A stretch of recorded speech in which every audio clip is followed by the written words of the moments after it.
E aí galera, sejam bem-vindos a mais uma aula. Bom, hoje a gente vai começar o nosso estudo sobre as plantas. Então, a gente vai fazer uma leitura rápida aqui na unidade 3, plantas. Capítulo 1, a gente vai falar então das características gerais hoje. Depois a gente vai falar dos outros grupos, briófitas, pteridófitas, gimnospermas e tem uma unidade só para as angiospermas. Então, primeiro vamos fazer a leitura do capítulo, depois vocês voltem aqui para a gente continuar. Pessoal, as plantas elas estão presentes em todos os ambientes da Terra praticamente, certo? E a gente tem uma relação do ser humano com as plantas desde sempre. Como todo animal a gente precisa das plantas porque elas são fontes de matéria-prima, de gás oxigênio, de alimento, né? De biomassa para todos os heterótrofos. Quem produz então são as plantas. A gente utiliza desde a raiz, as folhas, então muita coisa do que a gente vai consumir no nosso dia a dia tem uma relação direta com as plantas. Vamos começar então falando das características gerais das plantas, certo? Bom, as plantas elas são todas pluricelulares, eucariontes e autótrofas. Então não existe planta unicelular. As plantas elas têm então mais de uma célula, então elas são pluricelulares. Eucarionte quer dizer que elas possuem um núcleo delimitado por uma membrana e o material genético fica dentro lá desse núcleo e possui célula com organelas membranosas. Autótrofos porque eles realizam a síntese do próprio alimento. Então, elas realizam fotossíntese para a produção de moléculas energéticas que vão servir como o próprio alimento. A maioria das espécies elas são terrestres, mas a gente tem também plantas aquáticas. Então, elas servem como base da cadeia alimentar para os herbívoros, né? E os herbívoros vão servir então como alimento para os carnívoros. Então, a base, os produtores na cadeia alimentar são as plantas. Além disso, em relação ao gás oxigênio, elas vão produzir gás oxigênio, não em toda a sua totalidade, né, porque a maioria do oxigênio disponível na atmosfera é produzido pelas algas, mas elas promovem, então, elas contribuem para a estabilidade do gás oxigênio e do gás carbônico, porque ela utiliza isso no metabolismo delas, tanto para realizar a fotossíntese, que no caso elas absorvem o gás carbônico para esse processo, né, quanto para a liberação de gás oxigênio. Então a gente utiliza as plantas para produzir roupas, móveis, papel, muitos outros produtos obtidos no nosso dia a dia. Então por isso é importante a gente estudar todos os aspectos desses seres vivos que são fundamentais para a manutenção da vida de todos os outros organismos que vivem nos ecossistemas. Galera, a gente acredita que as plantas elas tiveram origem de um grupo de algas verdes há cerca de uns 500 milhões de anos. Então a ideia é de que algas verdes pluricelulares elas deram origem às primeiras plantas que começaram a colonizar o ambiente terrestre. A gente estuda as plantas em 4 grupos. Quais são eles? Briófitas, pteridófitas, gimnospermas e angiospermas. No caso, a gente vai ter uma aula para falar de cada grupo desses, certo? O mais conhecido de maior número é o das angiospermas. Então, quando a gente fala de uma estrutura de uma planta, uma estrutura básica, a gente geralmente se refere às angiospermas porque são as que têm maior biodiversidade entre as espécies de plantas atualmente. Então, basicamente, a gente vai ter 5 partes da planta. Primeiro, a raiz, que é responsável por fixar a planta no solo e pela absorção de água e sais minerais, no caso das plantas terrestres. O caule, que vai servir como uma estrutura que sustenta a planta, também participa do transporte de substâncias por dentro do corpo da planta. As folhas, que são órgãos responsáveis pela fotossíntese. A flor, que é um órgão relacionado com a reprodução das angiospermas. E o fruto, que se desenvolve depois que ocorre a fecundação, abriga as sementes onde ficam os embriões das plantas. A célula vegetal ela apresenta algumas características que vão diferenciar elas da célula animal.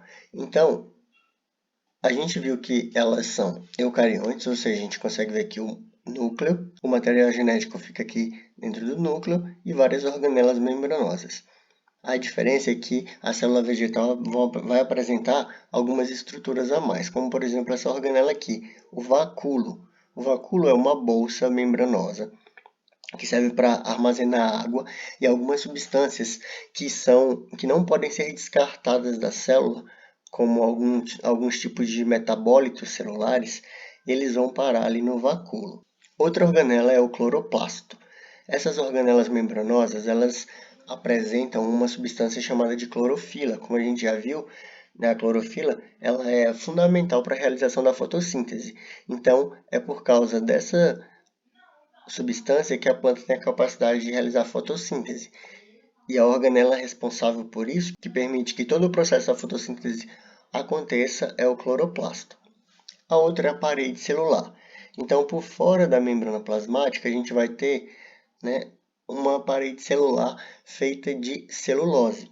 Essa parede ela permite, né, que a célula fique protegida de rompimentos e também dá uma certa resistência e um formato para a célula.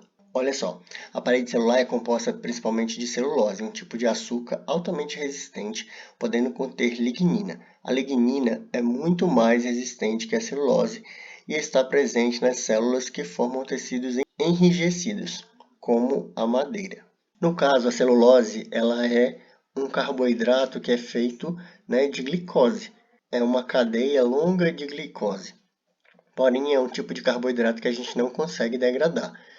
Alguns protozoários e bactérias que vivem associados no intestino de herbívoros e de cupins conseguem degradar a celulose para poder liberar energia. Tecidos vegetais. O que são tecidos? Tecidos são um conjunto de células iguais, células semelhantes, que têm a mesma função. Elas agrupadas formam os tecidos. Nas plantas a gente vai encontrar alguns tipos de tecidos. Vamos começar aqui pela raiz. Na raiz a gente vai encontrar um tipo de tecido chamado de meristema, que é um tecido formado por células que têm uma capacidade muito grande de se multiplicar e originar outros tipos de tecido. Então essa capacidade grande de multiplicação faz com que a raiz ela possa crescer e formar outras raízes secundárias. No caule, nós temos os tecidos de transporte, ou os tecidos de condução, que são xilema e floema. A gente vai ter a oportunidade de estudar melhor esses tecidos na aula de angiospermas. Mas, basicamente, eles vão transportar água e sais minerais e o material que é produzido pela fotossíntese nas folhas para o restante da planta. Então, o transporte de seiva, tanto a seiva bruta, que é absorvida pelas raízes e transportada até as folhas, quanto a seiva elaborada, que é o produto da fotossíntese realizado nas folhas e transportado para o restante da planta. Na folha, a gente vai ter um tecido de revestimento, uma espécie de epiderme. São tecidos que vão recobrir as estruturas vegetais para oferecer uma proteção para a folha e também impedir a herbivoria, que é o ataque de predadores para comer a folha, e também a perda de água. Preenchendo esse tecido, a gente vai ter o parênquima. Parênquima é um tecido que tem muitas funções. Aqui, basicamente, esse parênquima na folha, ele vai trazer as células que são ricas em cloroplastos, que são responsáveis pela realização da fotossíntese. Mas a gente vai ter parênquimas de preenchimento e armazenamento também. Transpiração vegetal. Bom, a transpiração é simplesmente a perda de água na forma de vapor.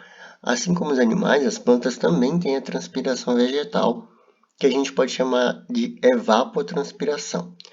Nesse caso, essa regulação é feita pelos estômatos. A superfície da folha é toda recoberta por essas estruturas, os estômatos, que são nada mais do que essas estruturas aqui, ó. Então, eles podem ficar fechados ou abertos.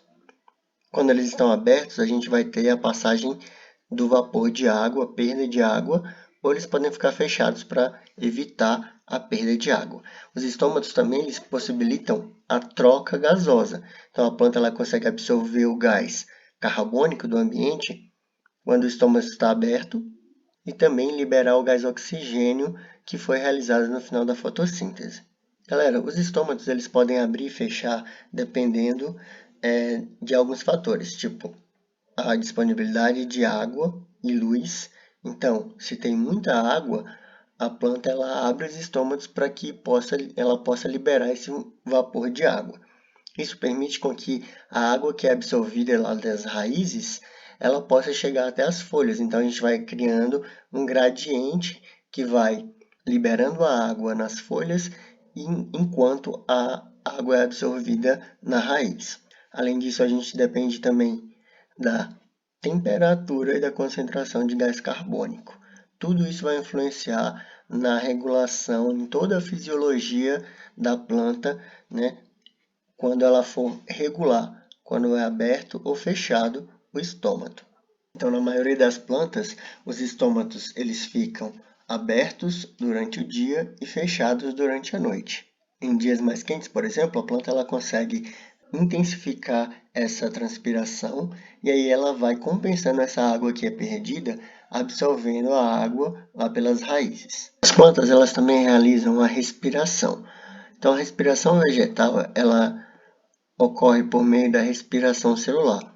Assim como os animais, as plantas elas apresentam mitocôndrias e elas vão realizar o processo de respiração celular, absorvendo o gás oxigênio e utilizando esse gás para realizar o processo de respiração celular.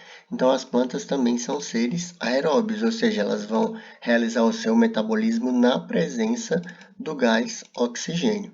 Então, por meio da fotossíntese, ela consegue produzir uma molécula que vai guardar essa energia, depois ela quebra essa molécula por meio da respiração celular. Na respiração celular, a gente vai ter a produção do gás carbônico, assim como nos animais. Esse gás carbônico ele pode ou ser eliminado para o meio ambiente ou também usado na fotossíntese. Então, a planta ela absorve uma parte do gás carbônico do ambiente ou até mesmo da respiração celular. Assim como na fotossíntese, ela vai produzir o gás oxigênio, esse gás oxigênio pode ficar guardado nas células da planta para que ela possa realizar a respiração celular, assim como ela pode também absorver uma parte desse gás do ambiente. Em relação à nutrição, a gente discutiu que as plantas elas são autótrofas fotossintetizantes, ou seja, elas vão realizar a fotossíntese com a utilização de água e gás carbônico. Elas vão absorver alguns sais minerais do solo e no final disso elas vão produzir uma molécula energética e também o gás oxigênio. A energia que é utilizada para a produção dessas moléculas energéticas por meio da fotossíntese, ela é a energia luminosa. O que permite então que a luz seja absorvida é um pigmento de cor verde chamado de clorofila. E a gente já viu que esse pigmento ele está localizado lá no cloroplasto na célula vegetal.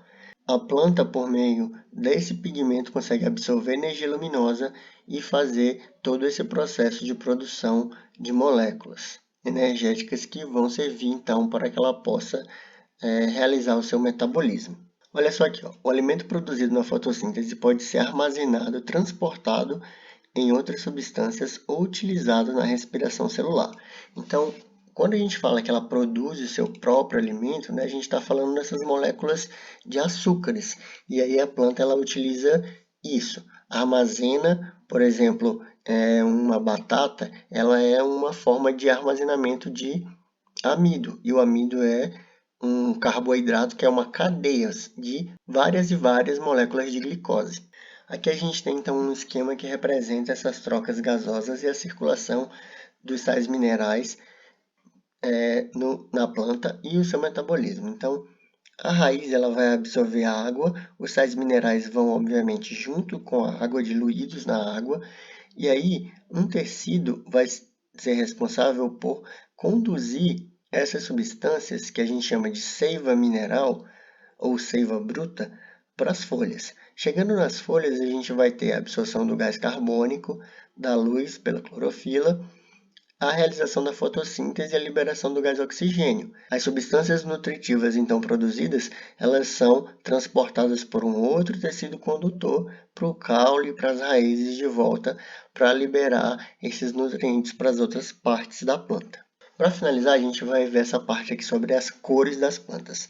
Em algumas plantas, a cor predominante das folhas não é a verde. Então, a gente viu que o verde é por causa da clorofila. Cróton, coração magoado e dracena vermelha são exemplos de plantas cujas folhas são predominantemente roxas. Isso não quer dizer, no entanto, que elas não realizam fotossíntese. Apesar de não ser o pigmento predominante, a clorofila também está presente nessas plantas. Então, assim como a gente viu lá nas algas, né, que a gente tinha algas verdes, algas pardas e algas vermelhas, existem outros pigmentos fotossintetizantes que vão auxiliar a clorofila a realizar esse processo. Mesmo as que apresentam uma pigmentação diferente nas folhas, elas realizam sim fotossíntese. Galera, então é isso, a nossa aula sobre plantas. Eu vou deixar para vocês a atividade, né, lá na plataforma. A gente falou então das características gerais das plantas, com ênfase em algumas estruturas aqui básicas das angiospermas, mas lembrando que a gente ainda vai falar de cada um dos 4. Então, nas próximas aulas, a gente vai estudar briófitas, pteridófitas, gimnospermas e angiospermas. É isso aí, boa semana para todos, bons estudos e tchau!